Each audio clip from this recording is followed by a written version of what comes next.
Okay, so ito naman po yung binigay sa atin na brochure ng DJI Osmo Action 6.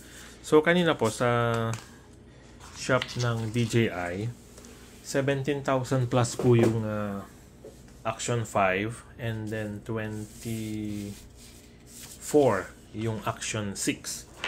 So, ang gusto kong pag-aralan po, kung worth po ba yung 7,000 na difference ng 5 between 5 and 6. Pero nung tinanong ko po yung support team nila doon, yung sales guy, sabi niya para sa kanya worth naman daw po kasi itong aperture, yung nagbabago-bago, first po ito sa action cam.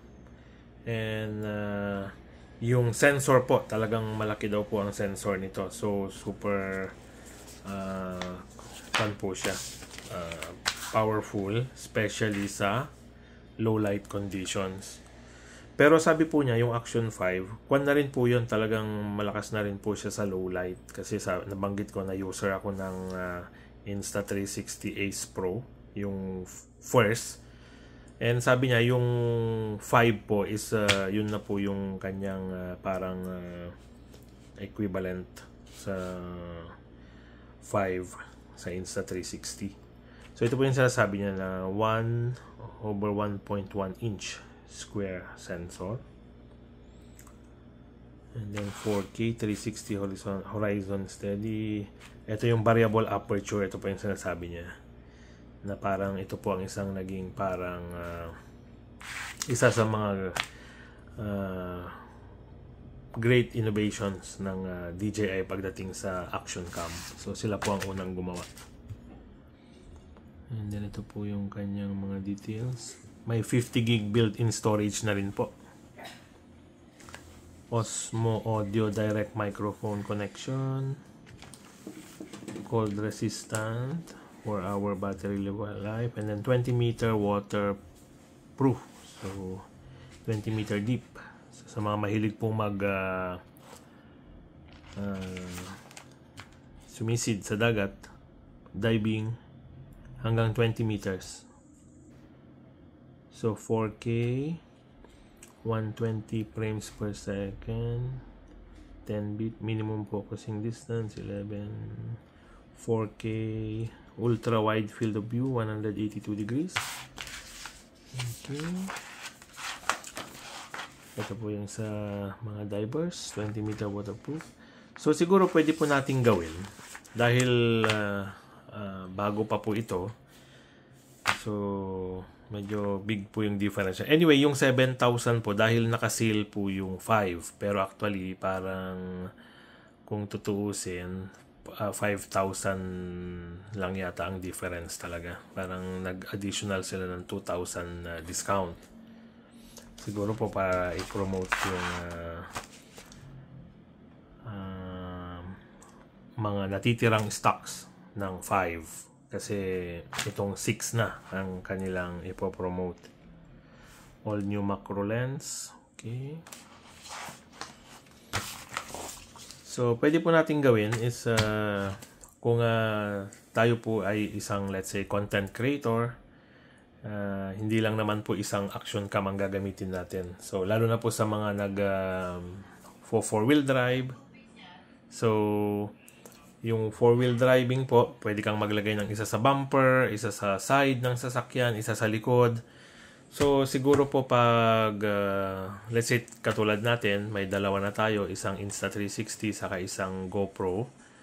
So, pwede pa po tayong mag-consider ng, let's say, 2 units pa para, let's say, ilagay natin sa bubong yung isa, sa side yung isa, sa front bumper yung isa, and then sa rear bumper yung isa sa ating cargo. So, ang pwede po natin gawin is kunin natin yung Action 5 kasi medyo malaking difference po yung 7,000. And then wait po nating bumaba yung price ng 6 kapag may lumabas ng bago, which is next year na. So yun po yung other way para makatipid po tayo sa pag-upgrade ng gamit natin. So ang gagawin ko po is pag-aralan ko lang po muna yung difference ng 5 and 6 para kung talagang worth ba na, let's say katulad ko, mainly pure kwan lang naman po, pure talagang video. Yung sa aperture change, hindi ko alam kung gagamitin natin yun madalas. So kung let's say magde-decide po akong kukuha ng isa ngayon, siguro po I'll go for the 5 kasi medyo malaking bagay po yung 7,000 difference. And then next year, pag lumabas na po yung Action 7 and babagsak na yung price ng 6, so dun po tayo kumuha ulit ng additional unit natin. So yun po yung pinag-iisipan ko ngayon.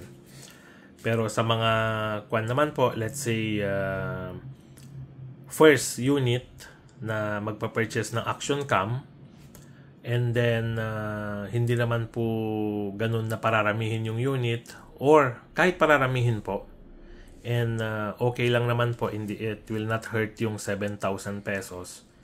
So pwede pong pumunta na kayo direct dito sa 6 para po talagang kwan na siya, nasa higher variant na tayo. Okay?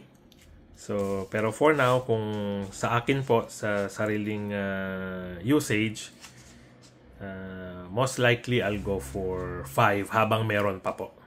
Kasi katulad po kanina, dumaan din ako sa Insta360 and nagulat ako sa price ng Insta360 Pro, yung first gen, na nasa 11,000 na lang, kaso wala na raw po silang stock. And yung 2 nila is nasa 26,000 pero discounted, parang nasa 24,000 po yata. So kung 24,000 po yung 2 ng Insta360, para sa akin po siguro pupunta na ako rito sa Osmo Action 6 kasi talagang iba po yung features nito. Medyo malayo po kahit na yun po yung latest version ng Insta360. Okay? And ito po yung kanyang mga... May mga bundles po doon na mabibili. Meron yung standard bundle and then yung parang may term po sila doon mga additional na